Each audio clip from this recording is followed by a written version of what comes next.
नूरियाबाद जे सनती इलाइक़े जे सनतकारनि ऐं वापारियुनि जे हिकु पुरवकार तक़रीब खे ख़िताब कंदे inspector general national and motorway police Sultan Ali Khawaja चयो आहे त सनती इलाइक़े जे मोटरवे बाबति मसइलनि लाइ असां हर मुमकिन कोशिश में आहियूं।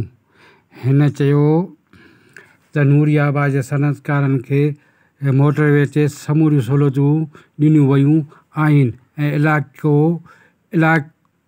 इलाइक़ो मुल्की तरक़ी लाइ अॻिते अची सघे थो ऐं मोटरवे पुलिस M9 रोड ते ॿियनि मोटरवेज़ जे भेट में वधीक ट्रांसपोर्ट आहे जेका तमामु वॾी रश वारी सूरत हुजे थी।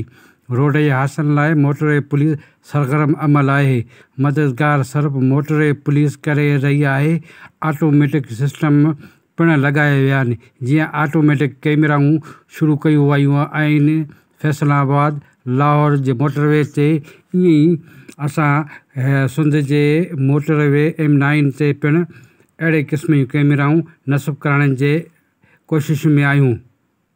हिन चयो त इंडस्ट्री हिकु मुल्क जी किरंगे वारी हॾी जी हैसियत रखे थी।